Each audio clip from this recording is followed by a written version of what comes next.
En el seno rural de las antiguas 13 colonias, recientemente transformadas en una joven y nueva república, receptiva a la emergente marea de nuevas ideas y espíritus emprendedores, nació el 11 de agosto de 1826 entre los campos agrícolas de Nueva Inglaterra, en el condado de Orange, Nueva York, el pequeño Andrew Jackson Davis. Nacido como el menor de 6 hermanos en un matrimonio ya maduro, Davis creció en un hogar que luchaba por sobrevivir, asolado, como él lo describiría más tarde en su vida, por la tiranía de la ignorancia, la pobreza, la discordia y la intemperancia.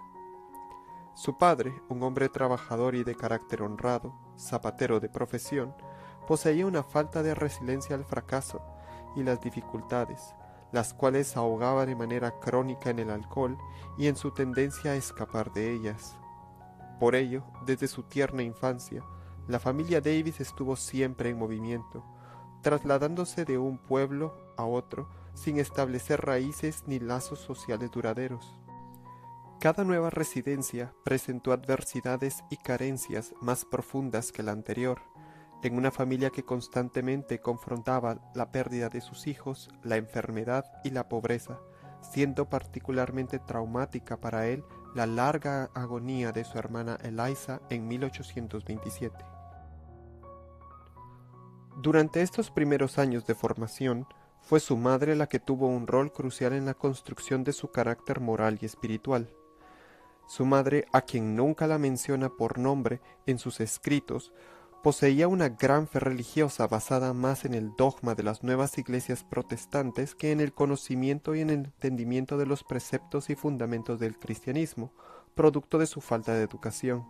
Sin embargo, a través de su ejemplo en el actuar diario, proveyó a Davis de un fuerte carácter moral basado en la bondad, la empatía y la honestidad, valores a los que Davis se apegaría durante toda su vida. Aunque sus padres le exhortaron a estudiar en la escuela y le proveyeron acceso a varias instituciones educativas, Davis jamás tomó interés en tales actividades, siempre encontrando frustración en su lento aprendizaje y desinterés en el conocimiento intelectual. Como resultado, la ignorancia le asolaría durante varios años, hecho que se vio reflejado en su desarrollo posterior. Fue su madre la primera en reconocer las manifestaciones mediúmnicas del joven, y aunque no pudo orientarlo en su desarrollo tanto por ignorancia como por cautela, sí procuró prestarle comprensión y entendimiento. Esto le permitió a Davis manifestar sus visiones y percepciones iniciales sin miedo ni estigma, dándole confianza en el desenvolvimiento de tales experiencias. Su madre fue el pilar central alrededor del cual se mantuvo íntegro su hogar, hasta su muerte en 1842, tras lo cual Davis abandonó su hogar para iniciarse como aprendiz del comerciante Ira Armstrong, un inmigrante alemán que poseía un lucrativo negocio en Poughkeepsie, Nueva York. Pasado un año, mientras estaba al servicio de Armstrong, un mesmerista itinerante visitó la ciudad de Poughkeepsie anunciando todo tipo de fantásticos efectos sobrenaturales. Como parte de su espectáculo, el hombre practicaba una forma rudimentaria de pases magnéticos colectivos, en los que una vez vendados los ojos de los sujetos, les inducía al trance a través de magnetizaciones. Con el ánimo de aventura y diversión, Davis, junto con un grupo de jóvenes, se ofrecieron como voluntarios para aquel procedimiento sensacional. Pero al llegar el momento de Davis, éste entró en un trance legítimo, haciendo todo tipo de afirmaciones y comunicaciones que asombraron a los espectadores, pero que él mismo olvidaría. Terminada la sesión, Davis desestimó el evento y no le prestó gran atención, volviendo a su vida cotidiana, pero entre la audiencia se encontraba el señor William Livingston, un sastre local que quedó muy impresionado por aquella comunicación. Cautivado por la profundidad de los mensajes de Davis y el carácter asombroso del fenómeno, Livingston se aproximó a Davis para proponerle que trabajaran juntos en el desarrollo de tales habilidades. En los 2 años subsecuentes, entre 1843 y 1845, Livingston magnetizó diariamente a Davis, permitiéndole desarrollar sus habilidades mediúmnicas. Estas sesiones se hicieron siempre abiertas al público y fungieron como una especie de demostración en la veracidad de tales fenómenos, creando, confianza en la comunidad y disipando todo tipo de rumor o habladuría. Al inicio, Davis manifestaba sus dones en ejercicios triviales como leer el contenido de un papel en el bolsillo de un hombre o determinar el título de un libro depositado fuera de su alcance visual. Con el pasar del tiempo, tales trances trascendieron a manera de desdoblamientos, en los cuales Davis era capaz de visitar en espíritu otras localidades, observar paisajes lejanos en el tiempo y el espacio y finalmente observar la anatomía de los animales y seres humanos de manera transparente, describiendo con todo lujo de detalle las complejidades de la anatomía humana. Esta primera fase de su desarrollo concluyó el 6 de marzo de 1844, cuando el joven Davis de 17 años tuvo un trance intenso durante varios días fuera de cualquier influencia magnetizadora.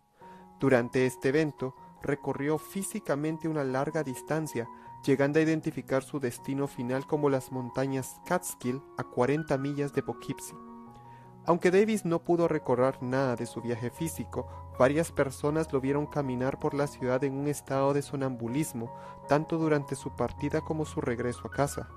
En el hogar de los Livingston, donde residía en aquel entonces, notaron su ausencia como algo inusual, pero su retorno en el estado de trance 2 días después les impresionó mucho, sobre todo al verlo comer con gran voracidad en tal estado antes de colapsar exhausto sobre su cama. Aunque Davis nunca pudo recordar nada certero de tal viaje, sí recordó perfectamente la gran odisea espiritual que fue aquella experiencia. Durante el trance se le presentaron varias visiones alegóricas en las que se le ilustraba el cambio moral al que la humanidad estaba por ser sujeta. Asimismo, se le presentaron 2 espíritus informándole que serían sus mentores, el científico teólogo sueco Swedenborg y el famoso doctor imperial de los Césares, Galeno. De aquí en adelante, Davis identificó a Swedenborg como el origen de los conocimientos filosóficos y científicos que transmitiría, al igual que como su espíritu guía. Galeno, en cambio, sería la fuente de sus facultades curativas. Durante aquella visión, el legendario doctor le presentó un bastón que se descomponía en innumerables piezas que contenían todas las enfermedades que asolaban a la raza humana, y en el reverso de cada pieza su cura. Asimismo, Galeno le indicó que tales aflicciones eran producto de las acciones de los seres humanos, estaban ligadas al desarrollo espiritual de su alma. Este bastón, una vez reensamblado en su forma integral, le fue presentado a Davis como un obsequio por Galeno. Sin embargo, durante el transcurso de su visión, al intentar salvar un obstáculo, éste le pidió a Galeno que lo sostuviera mientras saltaba el obstáculo. Tras superarlo, Galeno le indicó que aquel bastón le sería devuelto cuando estuviera listo, una frase que marcó a Davis y le proveyó de una fuerte determinación por desarrollar su ser para ser merecedor de aquel honor. Cabe mencionar que el bastón en sí no es un objeto real o una reliquia mágica, sino un símbolo del camino espiritual de Davis. Durante los años posteriores, mientras madura como medium, el bastón representa el deseo de poder sostenerse a sí mismo moralmente. El abandonar la búsqueda de validaciones externas al ejercer la práctica mediúmnica y en cambio tomar una actitud de servicio y humildad en su ejercicio.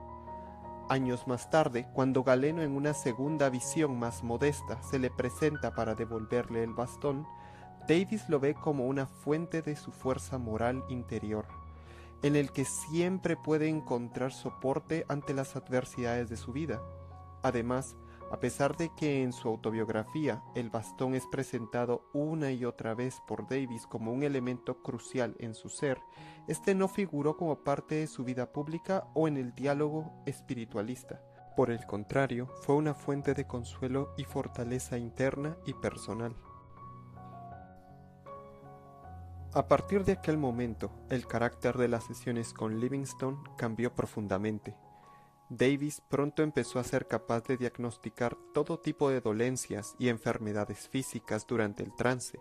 Luego, procedía a indicar no solo la cura, sino la forma de procurar los ingredientes necesarios para el remedio. Aquellos diagnósticos no se limitaban a las personas presentes, sino también a terceros localizados en otras ciudades. Conforme sus habilidades se volvían más desarrolladas, también cambiaron las condiciones de ejercerlas. Una noche durante el trance, indicó que ya no se aceptarían personas que buscaran ponerlo a prueba o que vinieran por curiosidad. Su actividad se limitaría al servicio de los afligidos. Asimismo, se fijaron límites de tiempo para las sesiones de trance y límite para la cantidad de pacientes que podían ser atendidos. Para 1845, tanto Livingstone como Davis ya habían abandonado sus profesiones para dedicarse enteramente a las prácticas curativas, las cuales realizaban en varias localidades del estado, con gran reconocimiento entre la población. Es en este punto que las habilidades de Livingstone se mostraron, por una u otra razón, insuficientes, y Davis pasó a ser magnetizado por el Dr. Lyon, un médico de profesión de la localidad de Poughkeepsie. El Dr. Lyon decidió que sería más propicio trasladar a Davis a la isla de Manhattan, donde con el apoyo del reverendo Fishbone desarrollaron prácticas mediúmnicas más complejas. Durante los siguientes años, las facultades de Davis sufrieron un desarrollo considerable, empezando a dar largas charlas y discursos sobre profundos temas filosóficos y científicos.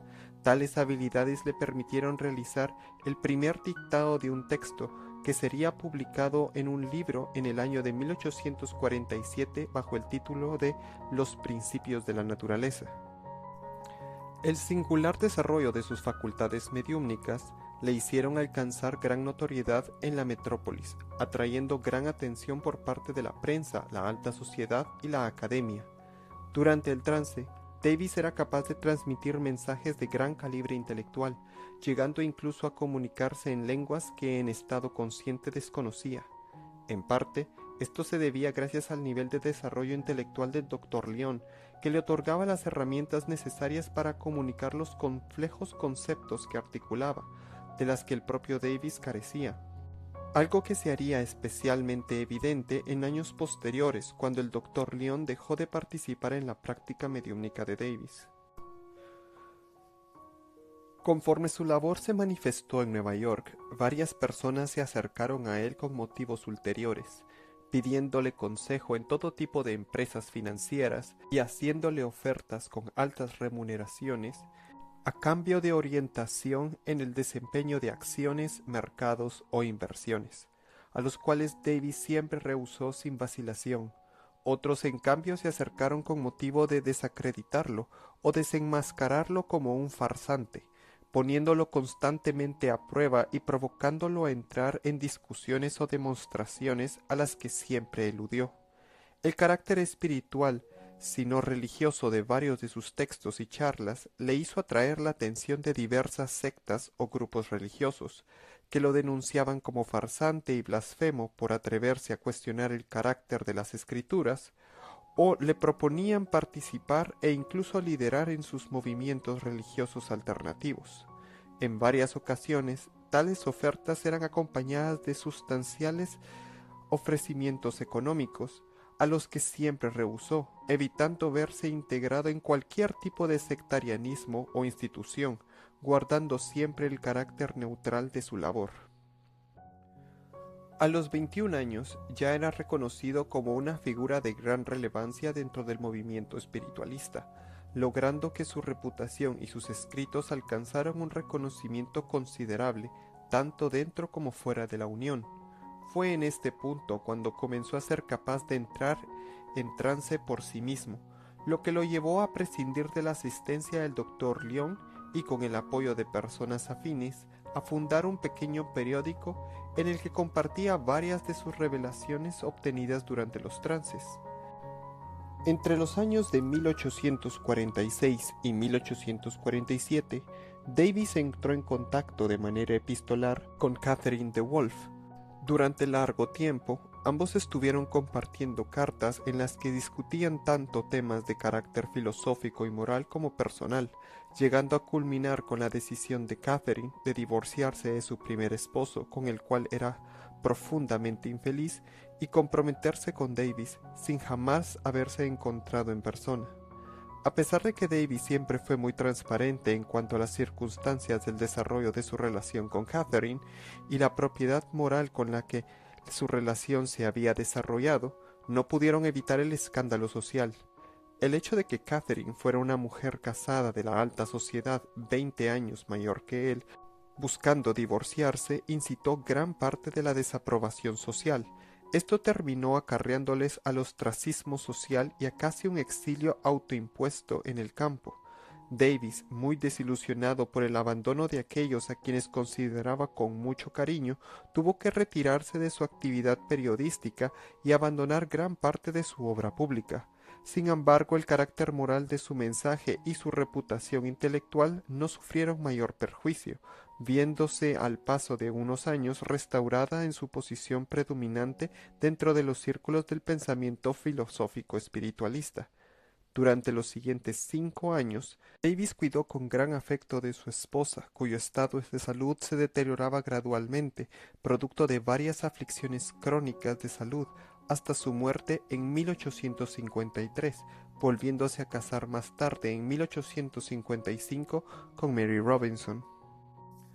Durante los siguientes años, que comprenden la segunda parte de sus 20 y sus 30, Davis se dedicó a producir la mayor cantidad de su material literario, tanto en forma de panfletos como libros, culminando con la monumental publicación de su enciclopedia de 6 volúmenes sobre los conceptos espirituales en 1861. En estos textos, Davis presentó un complejo panorama de la vida espiritual, describiendo los estados evolutivos del alma, del hombre en la tierra y la naturaleza del proceso de desencarnación. Así también, predijo varios de los avances técnicos que obtendría la humanidad en el siglo XX, como también lo hizo con ciertas reformas sociales y filosóficas que un siglo más tarde acontecieron. A lo largo de su vida, Davis llegaría a producir más de 30 textos, varios de los cuales continúan siendo de gran influencia en círculos filosóficos y espirituales hasta la fecha. Con el pasar del tiempo, Davis tomó un carácter más introspectivo en su práctica y en sus escritos, tornándose a la reflexión moral y a la reforma individual del ser. Parte de este cambio fue el trauma colectivo que fue la Guerra de Secesión entre 1861 y 1865, uno de los eventos más brutales en la historia de la nación. Davis, quien siempre había apoyado el principio de libertad y la causa intelectual del abolicionismo en sus escritos, evocando la libertad individual como un tema recurrente, lamentó mucho aquel trágico episodio al que veía tanto como un mal necesario para el adelantamiento moral del hombre, como a su vez una gran fuente de decepción y dolor. Esto le llevó a producir el libro Muerte y la otra vida, publicado en 1871, en el que narra el proceso de ajuste y transición hacia la otra vida de los soldados muertos en la batalla durante el conflicto. Asimismo, luchó enfáticamente en contra del espiritualismo sensacionalista, que se tornó en un negocio muy lucrativo tras el conflicto, aprovechándose del dolor de cientos de familias al ofrecer comunicaciones y consuelos falsos. En los años posteriores, Davis tomó un carácter más reservado e introspectivo, abandonando las grandes revelaciones y presentaciones públicas para en su lugar dedicarse al desarrollo de pensamientos filosóficos sobre la renovación del ser y su desarrollo moral. Hacia el final de su vida se retiró a Boston, donde en compañía de su tercera esposa atendía una librería de filosofía alternativa. Davis finalmente desencarnó el 13 de enero de 1910, dejando atrás un legado de revelaciones y pensamientos espirituales en el que las revelaciones del mundo espiritual se entrelazaron con las ideas del intelectualismo filosófico de su entorno.